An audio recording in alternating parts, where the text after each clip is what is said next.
मेरा नाम उज्ज्वलानंद जैन, आप देख रहे हैं मैकेनिकल सारथी। तो आज हम स्टार्ट करने वाले हैं अपना पार्ट 2 ऑफ डिसीज़। तो डिसीज़ में पार्ट 1 में अपने इन्फेक्शन डिसीज़ के बारे में पढ़ लिया है। अब आज हम जेनेटिक्स के बारे में पढ़ेंगे, फिर हम नॉन इन्फेक्शियस डिसीज़ के बारे में पढ़ेंगे। तो जेनेटिक्स से भी बहुत सारे क्वेश्चंस आते हैं। तो ये सब आप देख रहे हैं कि हमने इन्फेक्शियस डिसीज़ के बारे में पढ़ लिया है। अब हमारा जो नेक्स्ट हेडिंग होने वाली है, आज जो हम पढ़ने वाले हैं वो जेनेटिक्स के बारे में पढ़ने वाले हैं। जो जेनेटिक्स डिसीज़ होती है उसके बारे में, जेनेटिक्स। ठीक है। तो कुछ बेसिक चीज़ है कि जो जेनेटिक्स में जीन का नाम दिया गया है, ये जीन जो ये नाम दिया गया है गिवन बाय, जो जीन नाम दिया गया है ये जॉनसन के द्वारा दिया गया है।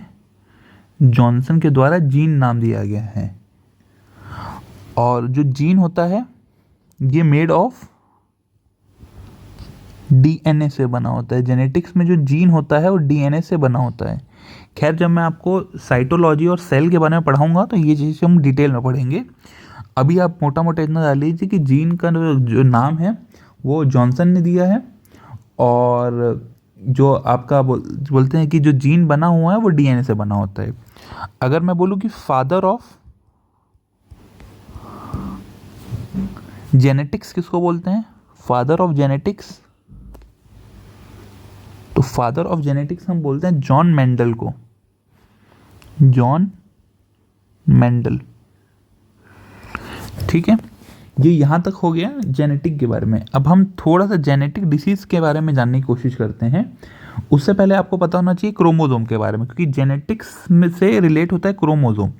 तो देखिए, जो हमारी ह्यूमन बॉडी होती है उसमें जो क्रोमोसोम होता है, क्या क्रोमोसोम, ये इसके कितने पेयर होते हैं, 23 पेयर्स होते हैं। और अगर मैं नंबर में पूछूं, नंबर में तो 46 नंबर होते हैं। ठीक है, 23 पेयर और 46 इन नंबर। अब क्रोमोसोम में दो तरह से डिस्टिंग्विश होती है। ये जो 23 पेयर है ये दो तरह से बने हुए हैं। एक होता है ऑटोसोम, ऑटोसोम। एक होता है एलोसोम। मैं अभी आपको डिफरेंस बताऊंगा, एलोसोम। देखिए, जेनेटिक्स में जो क्रोमोसोम आपके होते हैं वो 23 पेयर्स होते हैं। तो देखिए, ऑटोसोम में क्या होता है, इसमें ऑटोसोम में जो 22 पेयर्स होते हैं, ठीक है, 22 पेयर्स होते हैं। इसमें क्या होता है, 23rd पेयर।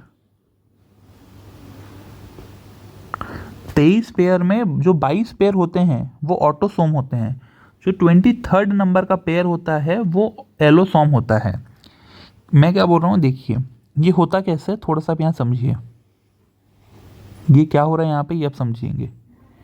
ठीक है, ये आप समझिए क्या हो रहा है यहाँ पे। देखिए, मान लीजिए ये मेल है, ये फीमेल है, ये फीमेल है। तो देखिए, जो जैसे कि ये फर्स्ट पेयर हुआ, ये सेकेंड पेयर, वैसे ये आते आते आते आते 22nd पेयर। तो ये जो ऑटोसोम होते हैं वो मेल में भी XX होंगे। पेयर मतलब दो हुए ना, तो XX। फीमेल में भी XX, ये भी XX, ये भी XX। सिमिलरली ये 22 तक सेम होते हैं, XX, चाहे मेल हो चाहे फीमेल हो। तो अब आप मुझे बताइए कि क्या 22 पेयर को देख के आप जज कर पाएंगे क्या कि मेल कौन है फीमेल कौन है, तो नहीं। क्योंकि 1 से 22 जो पेयर्स हैं उसमें जो क्रोमोसोम होते हैं, चाहे मेल हो चाहे फीमेल हो, वो XX ही होते हैं। तो 20 जो थर्ड क्रोमोसोम होता है इसको हम सेक्स क्रोमोसोम भी बोलते हैं। सेक्स क्रोमोसोम वो क्यों बोलते हैं, क्योंकि इस पेयर को ही देख के पता चलता है कि मेल कौन है फीमेल कौन है। फॉर एग्जाम्पल, जो मेल होगा उसमें जो क्रोमोसोम होगा वो XY होगा, और जो फीमेल होंगी उनमें जो क्रोमोसोम होगा वो XX होगा। मैं कौन से पेयर की बात कर रहा हूँ, 23rd की। तो 23rd पेयर को ही देख के आप बोलते हैं कि वो मेल है या फीमेल है। इसीलिए इसको हम सेक्स क्रोमोसोम या सेक्स आइडेंटिफिकेशन क्रोमोसोम में बोलते हैं। ठीक है, क्लियर हो गया यहाँ पे। अब हम जेनेटिक डिसीज देखते हैं कि जेनेटिक डिसीज हमको कैसे पता चलती है। चलिए देखिए, कुछ जेनेटिक डिसीज हमको कैसे पता चलती है। देखिए डायबिटीज,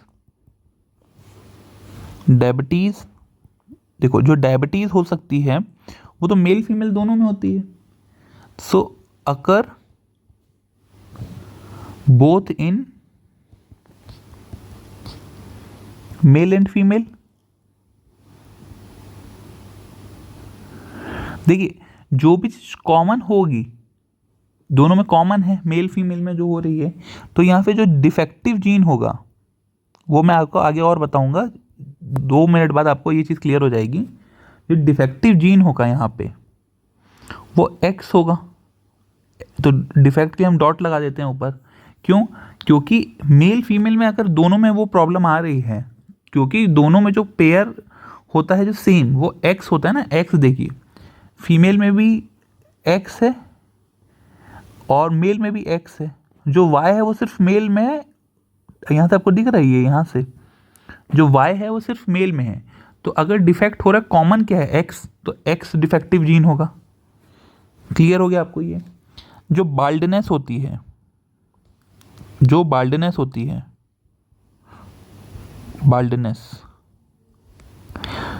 बाल्डनेस होगी, ये अगर सिर्फ मेल पे होती है, फीमेल में नहीं होती है, अगर ओनली इन मेल। तो अगर मेल में अगर हो रही है तो जो डिफेक्टिव जीन होगा, डिफेक्टिव जीन वो कौन सा होगा? वो ऑब्वियसली वाई होगा, क्योंकि जो वाई है वो सिर्फ मेल में है, तो वाई में डिफेक्ट होगा तभी सिर्फ वो मेल में अकर हो रहा होगा। एक्स डिफेक्टिव हो सकता है तो वो फीमेल में भी हो सकता है, एक्स एक्स में एक एक्स डॉट आ जाए। क्लियर हुआ? अब जो हार्ट अटैक आता है, दिल का दौरा, वो हार्ट अटैक तो मेल फीमेल दोनों का आ सकता है, सो मेल एंड फीमेल दोनों में। सो यहां पे डिफेक्टिव कौन सा होगा? एक्स डॉट डिफेक्टिव होगा। सो यहां पे मैं एक चीज लिख रहा हूं नोट में, यहां पे मैं एक नोट में एक चीज लिख रहा हूं कि इफ डिफेक्टिव जीन अगर एक्स है, अगर डिफेक्टिव जीन एक्स है, तो जो डिसीज ट्रांसमिट होंगी उनमें गैप हो सकता है, मे बी गैप। मैं ये चीज़ को आपको आगे जब हम अभी जस्ट इसके नीचे जेनेटिक चार्ट पढ़ेंगे तो आपको ये चीज़ क्लियर होगी। और अगर इफ डिफेक्टिव जीन अगर वाई है, सो यहाँ पे जो डिसीज है उसमें गैप नॉट अकर होगा। अभी हम ये समझेंगे कैसे। यहाँ तक आपको क्लियर हो गया? तो देखिए ये जो चीज़ है ये कैसे आई, ये हम जेनेटिक चार्ट से इसको आसानी से आप समझ सकते हैं। जेनेटिक चार्ट से, जेनेटिक चार्ट कैसे समझ सकते हैं हम वो देखते हैं। चलिए देखिए, जो 23rd पेयर है, 23rd पेयर, जो 23rd पेयर होगा वो जो होगा सेक्स क्रोमोसोम। सो 23rd पेयर से हमको पता चलेगा ये चीज़। ठीक है, तो इसको हम समझते हैं कि ये जो ऊपर मैंने लिखा है वो कैसे समझ आएगा आपको ये चीज़। तो एक कंसीडर करते हैं कि मान लीजिए ये एक्स ये जो डॉट है मीन्स डिफेक्टिव है, तो ये मान लीजिए ये कैरियर है, यहाँ से स्टार्ट हो रहा है, कैरियर है ये। ठीक है, अब इसके कारण आउटकम में क्या क्या हो सकता है? जो पेशेंट होंगे, जो एक्स ये डॉट ये पेशेंट हो सकता है। ठीक है, दोनों में डॉट ये पेशेंट हो सकता है इसके आउटकम पे। क्लियर हुआ? फीमेल में एक्स डॉट वाई ये पेशेंट हो सकता है मेल में, या एक्स वाई डॉट ये भी पेशेंट हो सकता है। ठीक है, यहाँ तक आपको क्लियर हो गया चीज़ें। अब हम समझते हैं कि ये जो हमने पढ़ा है ये कैसे हो रहा है। तो जो एग्जाम्पल मैं लेता हूँ डायबिटीज़ का, तो डायबिटीज़ में डिफेक्टिव कौन सा होगा? डायबिटीज़ दोनों को होती है, तो डिफेक्टिव मैंने क्या बताया था कि एक्स होगा। सो मान लीजिए ये एक्स एक्स डॉट ये मिल रहे हैं किससे? एक normal, just a second, normal X dot Y एक एक्स एक्स से मिल रहे हैं। एक्स डॉट वाई मतलब मेल और एक्स एक्स मीन्स फीमेल। तो ये जो है ये, तो इनके जो जितने जो केसेस बनेंगे वो कैसे बनेंगे? ये एक्स डॉट एक्स एक बार रिएक्ट किया, ये एक्स डॉट एक्स इधर, ये इससे रिएक्ट किया, ये देखिए ये एक्स डॉट एक्स इससे, फिर से ये इससे रिएक्ट करा, ये एक केस ये बना, तो एक्स डॉट एक्स फिर से, तो एक्स डॉट एक्स एक और बना। अब जब ये वाई, हाँ ये वाई ये एक्स से करेगा, सो एक्स वाई बना, और फिर वाई अगले एक्स से करेगा तो एक्स वाई बना। ठीक है, सो ये देखिए ये जो है ये फीमेल होंगी, एक्स एक्स फीमेल में होता है 23rd, और ये एक्स वाई जो होता है वो मेल में होता है। सो अब आप मुझे बताइए, देखिए एक्स वाई जो बना है ये इधर तो कोई डॉट नहीं है, मीन्स ये नॉर्मल होंगे, normal normal normal normal, clear. यहाँ पे दिख रहा है आपको एक्स डॉट एक्स, ये क्या बनेंगे? ये कैरियर हुए ना, they are carriers not patient. Means क्या हुआ, अगर एक्स डिफेक्टिव एक्स है तो अगले में हो सकता है कि पेशेंट ना मिले, एक ब्रेक आ जाए। हम यही लिखे थे, देखिए इफ डिफेक्टिव जीन एक्स है, if defective gene is x, so may be gap अगर हो सकता है कि इनके जो मिलने से अगला जो पीढ़ी आएगी, बच्चा आएगा, उसमें मे भी वो डिसीज़ ना अकर करे। क्योंकि यहाँ क्या हो रहा था, यहाँ जो डिसीज़ थी वो जो डिसीज़ थी वो एक्स डॉट वाई से फॉरवर्ड हो रही थी। सो यहाँ एक्स डॉट एक्स जो हुआ वो पेशेंट नहीं है, वो कैरियर है, वो आगे कैरी कर सकता है, बस इस जनरेशन पे डिसीज़ नहीं मिली आपको। तो ये जो गैप का कॉन्सेप्ट था ये वही आता है कि अगर एक्स डॉट है तो मे बी डिसीज़ अगली बार ना मिले, और मिल भी सकती है। ठीक है, कैरियर मिल सकता है पर पेशेंट नहीं मिल रहे हैं हमको। ठीक है, अब ये चीज़ हम समझ गए। तो अब इसका अगला जो पॉइंट है वो देखते हैं कि अगली और कोई डिसीज़ जो है, एक होती है हीमोफीलिया। हेमोफीलिया ये बहुत फेमस है, ये आरआरबी में से कई बार क्वेश्चन आया है। क्या हेमोफीलिया मेल फीमेल दोनों में हो सकता है? मेल फीमेल दोनों में हो सकता है। इसमें ऑब्वियसली एक्स डॉट डिफेक्टिव होगा क्योंकि दोनों में हो रहा है। इसमें क्या होता है, लेट ब्लड क्लॉटिंग होती है, क्लॉटिंग।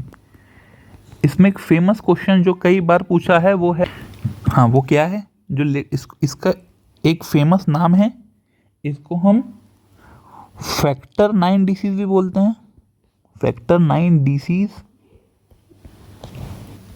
तो फैक्टर 9 डिसीज, और एक बहुत फेमस है इसका नाम रॉयल डिसीज। क्यों? जो यूके में राजा रानी थे वहाँ पे उनके फैमिली को ये डिसीज़ थी, इसलिए इस डिसीज़ का नाम रॉयल डिसीज़ रख दिया गया। कुछ भी होता था पहले, बीमारी को भी एक नया नाम दे देना है ये अंग्रेज़ों को, तो ये वही मजाक है। ठीक है, हीमोफीलिया के बारे में आपको समझ आ गया।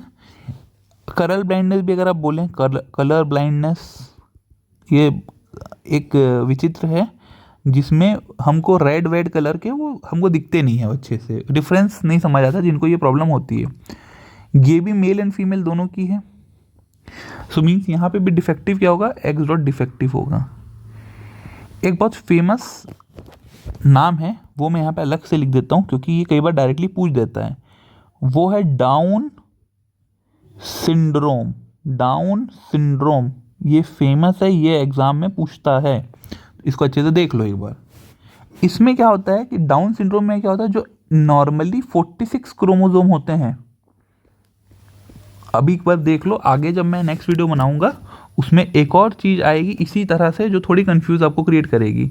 वहाँ पे 47 क्रोमोसोम होते हैं, 46 क्रोमोसोम के बदले 47 क्रोमोसोम होते हैं।